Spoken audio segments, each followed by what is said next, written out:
Magandang umaga mga bata. Magandang umaga po, Guro. Manatiling nakatayo para sa ating panalangin. Panginoong naming Diyos, salamat sa biyayang ito at pagkakataon na magtipon-tipon kami. Inaalay namin sa inyo ang aming klase. Bigyan mo kami ng karunungan. Bago kayo umupo, tignan ninyo ang mga kalat sa inyong paligid at pulutin ang mga ito.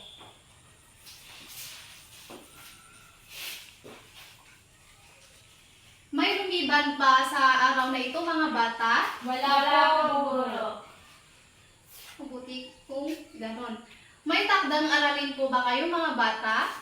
Wala po, Guro. Bago tayo magsimula, nais ko munang ipakita sa inyo ang ating alituntunan sa klase. Ano ang nakikita ninyo dito mga bata?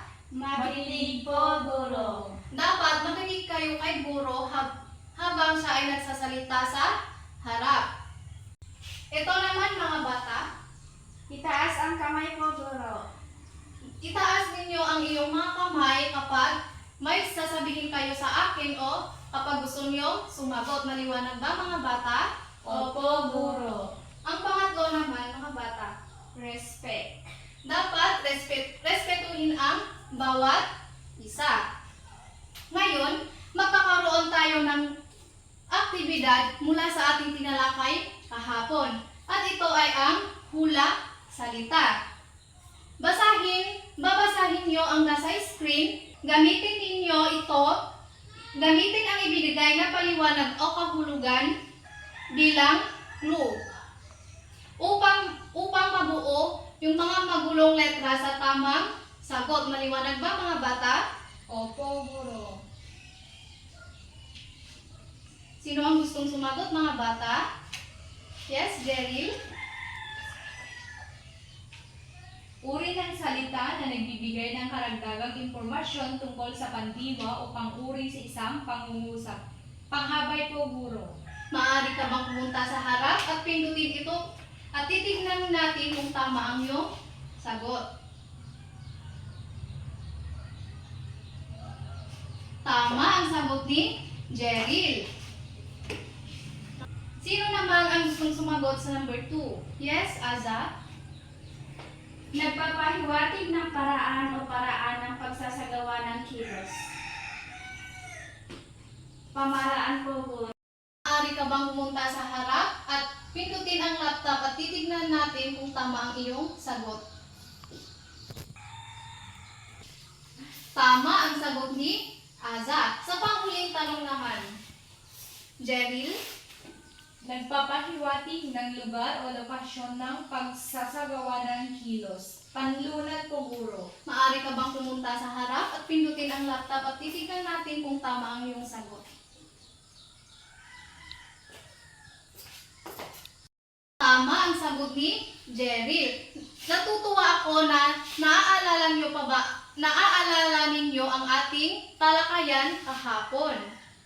Mga bata, bago tayo magsimula sa ating bagong aralin ay magkakaroon muna tayo ng aktibidad. At ito ay pinamagatang ilarawan mo ako. May ipapakita akong mga larawan sa screen at susuriin ninyo ang bawat larawan.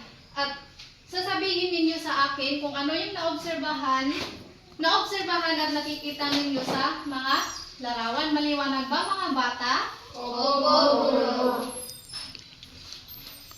Sa unang larawan, ano ang nakikita nyo sa larawan mga bata? Kumakain. Tama. Ano pa? Bata. Tama. May nagpapansin pa ba kayo mga bata? Gulay. Tama. Ano pa mga bata? Prutas. Lahat ng sinabi ninyo ay tama. Sa pangalawang larawan naman, ano ang nakikita at napapansin nyo sa larawan? Si Jose Rizal. Si Jose Rizal. Sino si Jose Rizal mga bata? Maaari ka bang tumayo? Sino gustong sumagot? Siya ay isang bayani. Oo, siya ay isang bayani. Alam niyo ba mga bata na si Dr. Jose Rizal ay hindi lang siya bayani, kundi siya ay isang manunulat. At siya ang nagsulat sa No Limitang Here at El Filibusterismo. Kayo mga bata, gusto niyo rin bang tularan si Jose Rizal? Maybe. Guro. Kaya mga bata, dapat kayo ay mag-aral ng mabuti. Maliwanag ba mga bata? Guro. Sa ikatlong larawan, ano ang nakikita niyo sa ikatlong larawan? Mga bata. Naglilinis. Naglilinis, tama. Sa ikaapat na larawan mga bata, ano ang napapansin ninyo? Naglalaro. Ang mga bata ay naglalaro. Lahat ng sinabi ninyo ay tama. Ngayon, base sa mga sinabi ninyo, maaari ba tayong bumuo ng pangungusap mga bata? Yes, ma'am. Sa unang larawan, base sa mga sagot ninyo kanina, maaari ba kayong bumuo ng pangungusap mga bata? Ang bata ay kumakain ng prutas at gulay. Tama. Ang bata ay kumakain ng prutas at gulay. Kayo mga bata, kumakain rin ba kayo ng prutas at gulay? Opo. Tama. Dapat tayo ay kumain ng prutas at gulay para Masustansya. maging healthy ang ating katawan. Sa ikalawang larawan mga bata, maaari ba kayong bumuo ng isang pangungusap base sa larawan? At base sa sinabi ninyo kanina mga bata? Gusto ko yung ibang kamay. Si Dr. Jose Rizal ay magaling at matalino. Tama, si Dr. Jose Rizal ay magaling at matalino. Sa ikatlong larawan, sinong gustong sumagot? Ang mga bata ay naglilinis. Tama, ang mga bata ay naglilinis. Sa panghuling larawan, Ang mga bata ay naglalaro. ang mga bata ay naglalaro. Lahat ng mga sinabing yung mga pangungusap ay tama. Ngayon, titignan natin ang mga pangungusap na binuo ninyo kanina. Sa pagbuo ng pangungusap ay may dalawang bahagi at ito ay ang simuno at panaguri. Kapag sinabi natin simuno, ito ay ang kung sino ano ang pinag-uusapan sa pangungusap. Sinabi naman natin panaguri ay ito ay kung ano ang ginagawa o sinasabi tungkol sa sinuno. Ito ang halimbawa, titignan natin ang mga pangungusap na binuo ninyo kanina. Ang bata ay kumakain ng gulay at prutas. Sino ang pinag-uusapan sa pangungusap mga bata? Ang bata. Ang bata. Ito ang simuno. Ano ang ginagawa ng bata? Kumakain. Kumakain ng Gulay at prutas. ang bata ay kumakain ng gulay at prutas. At ito ang panaguri. Number 2, si Dr. Jose Rizal ay isang bayani. Sino ang pinag-uusapan sa pangungusap mga bata? Si Dr. Jose Rizal. At si Dr. Jose Rizal ay ito yung ating simuno. Simuno. Sino si Dr. Jose Rizal? Isang bayani. Ay isang bayani. At ito ang ating panaguri. Sa number 3, ang mga bata ay naglilinis. Sino ang gustong sumagot sa number 3? Ang mga bata. Ito ay ang ating, maaari ka bang pumunta dito at tukuyin kung saan dito ang simuno at panaguri? Sa lunggugitan lamang.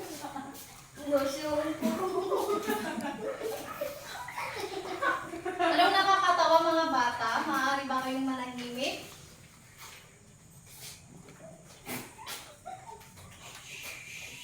Yung panaguri,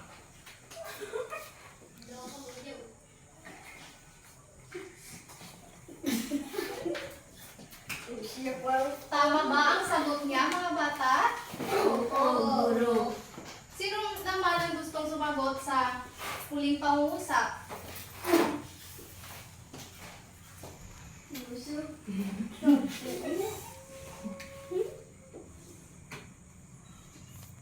Alin dito ang ating simuno? Ito ang ating simuno. Ito naman. Ito ay panaguri. Dahil ito ang ginagawa ng mga bata. Ano ang tawag natin sa dalawang bahagi ng pangungusap? Ano ang tawag natin sa simuno at panaguri, mga bata?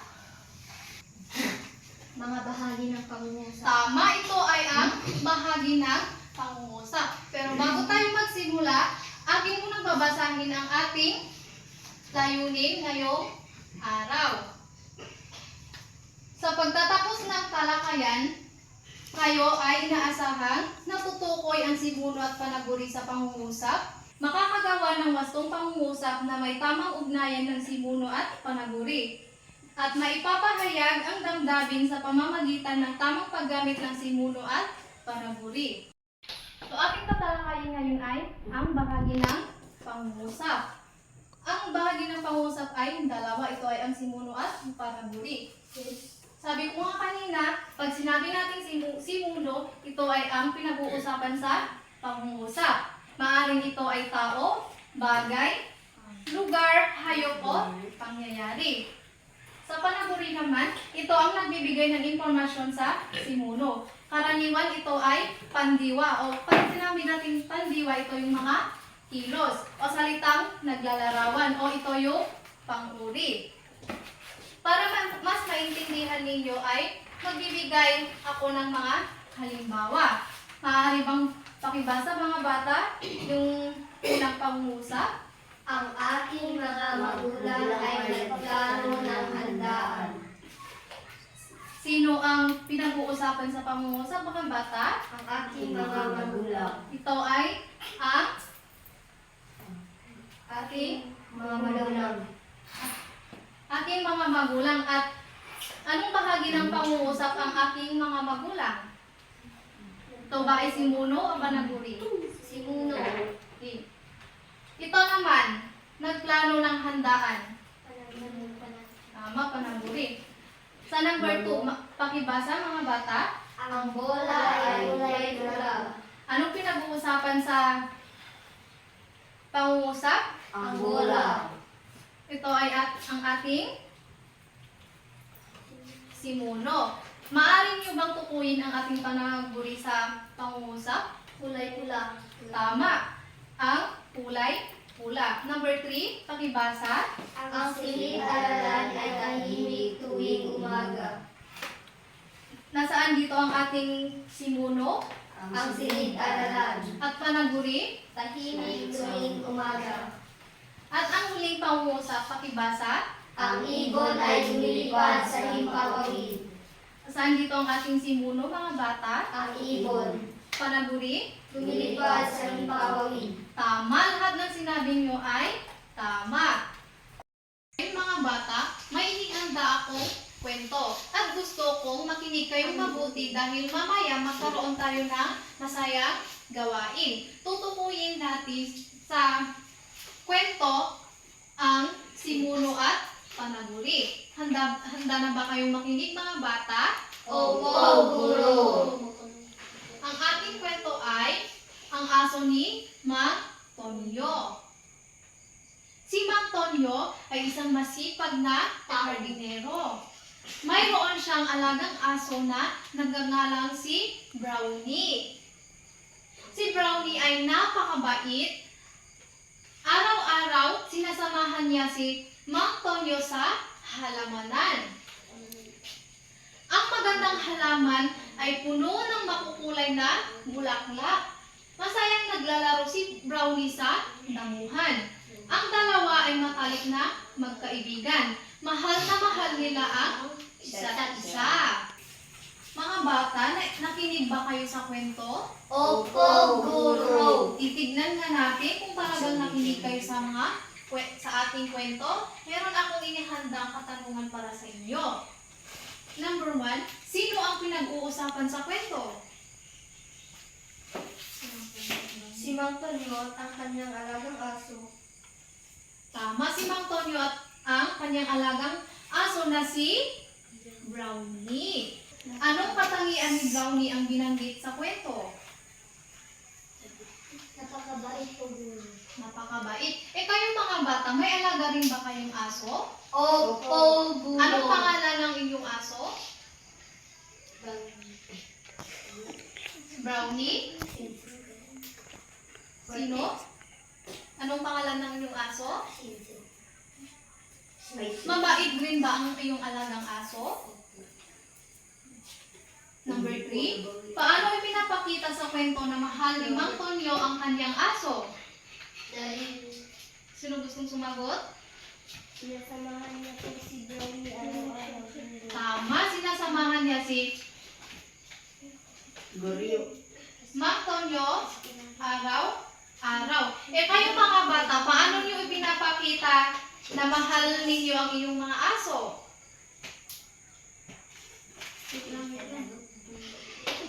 Paano ninyo ipinapakita na mahal ninyo ang inyong aso? Pinapakain ko po guro. Pinapakain, tama.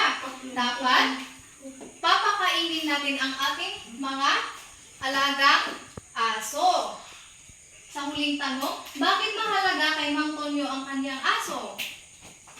Kasi po, lagi siyang sinasamahan ni Brownie. Hindi siya nag-iisa, guro. Tama, lagi niyan sinasamahan si Mang Tonyo sa hardin. Kayong mga bata, bakit mahalaga sa inyo na may alagang aso? Para magbantay ng bahay. Para magbantay ng bahay kapag walang Tao. tao. Ano pa?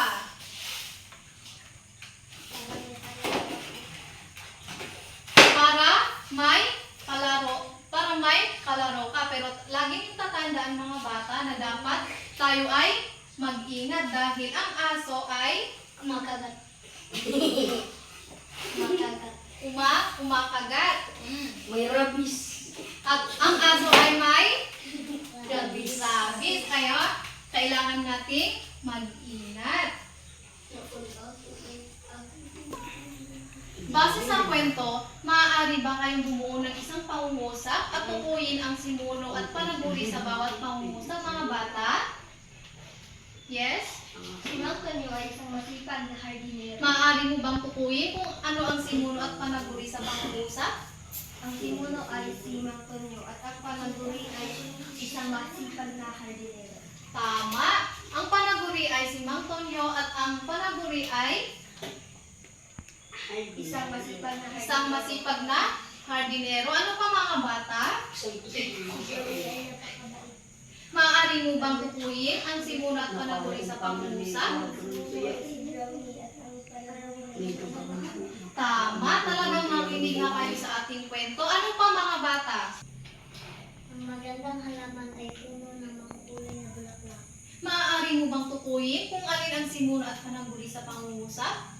Ang magandang halaman, Yung panaguri? puno ng makulay na bulaklak. Tama. Ang sagot mo ay tama. Ano pa mga bata?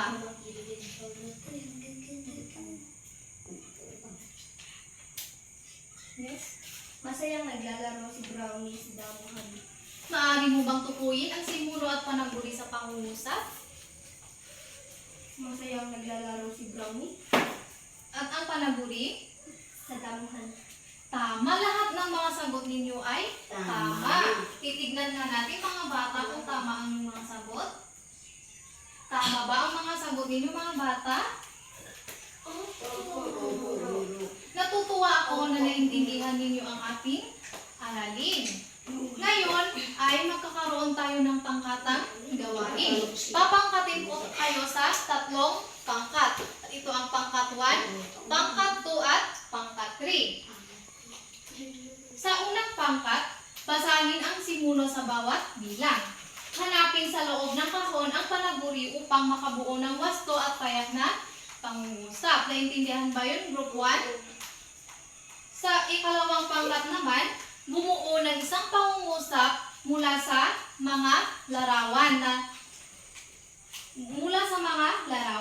Salungguhitan ang simuno ng isang beses at salungguhitan ang panaguri ng 2 beses. Maliwanag ba, Group 2? Sa ikatlong pangkat naman, basahin at sumulat ng 5 pangungusap mula sa kwentong Masayang Maghapon sa Paaralan.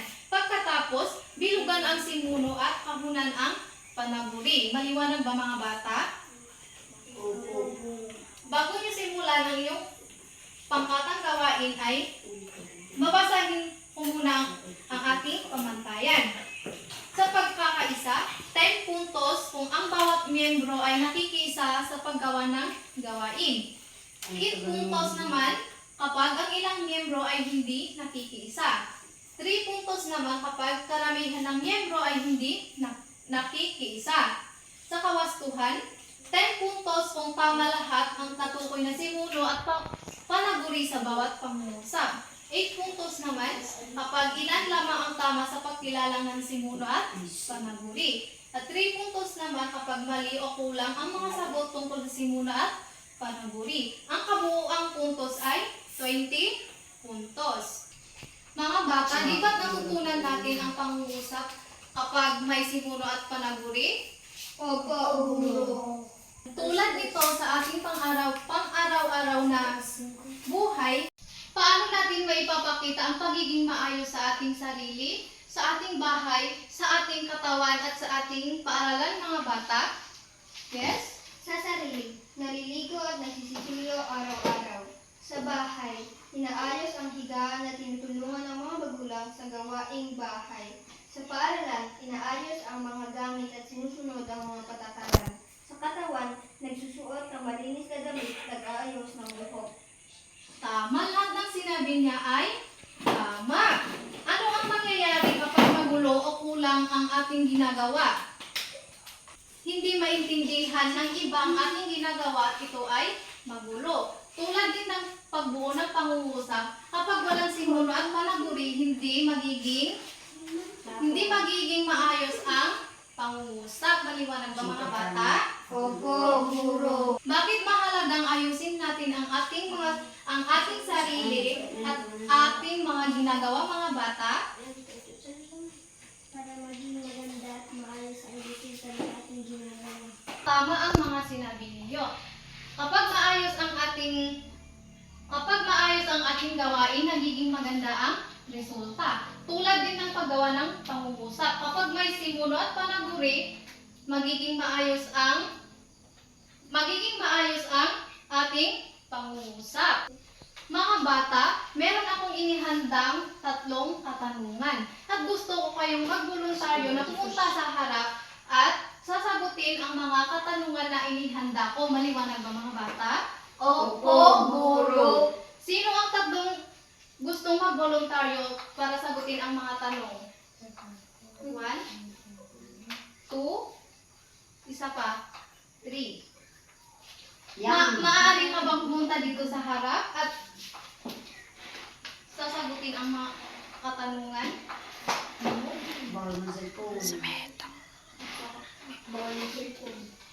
Bakit kailangan may simuno at panaguri sa isang pangungusap?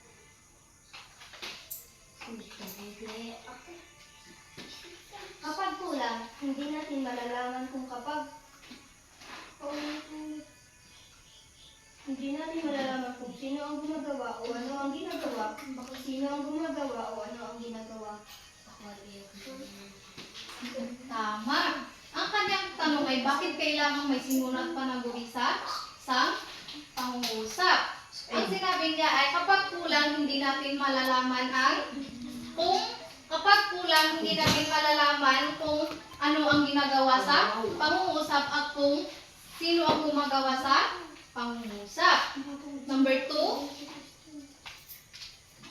maaari ka bang kumanta dito sa harap?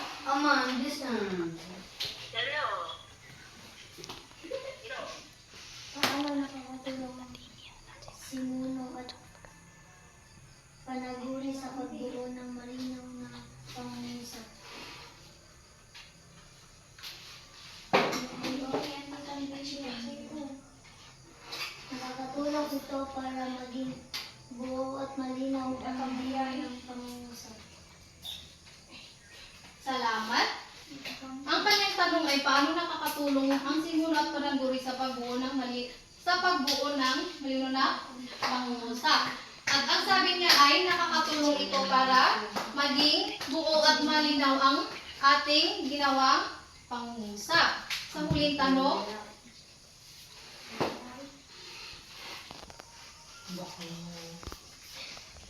Gumawa ng sariling pangungusap na may simula at panaguri sa anak ko magpapalpayin na kami. Ang aking tatay ay nagtatrabaho sa bukid. Sinuyo ang aking tatay. Panaguri ay nagtatrabaho sa bukid. magaling. Natutuwa ako na lahat kayo ay nakaintindi sa ating aralin ngayong araw. Para sa inyong individual activity, sa letter A, salubuhitan ninyo ang bahagi ng pangungusap na hinihingi sa bawat patlang. Ang halimbawa ng number 1 ay ang hinihingi sa pangungusap ay simuno. Kapag simuno ang hinihingi, salubuhitan ninyo kung ano ang simuno sa pangungusap. Ganon din sa panaguri. Sa letter B naman, ang angkop ng simuno at panaguri upang mabuo ang pangungusap. Maliwanag ba mga bata? Opo, teacher. Bibigyan ko lamang kayo ng 5 minuto para tapusin ang inyong aktibidad. Tapos na ba mga bata? Opo, guro. Yung mga tao sa likod, maaari nyo bang ipasa ang inyong papel sa inyong harapan?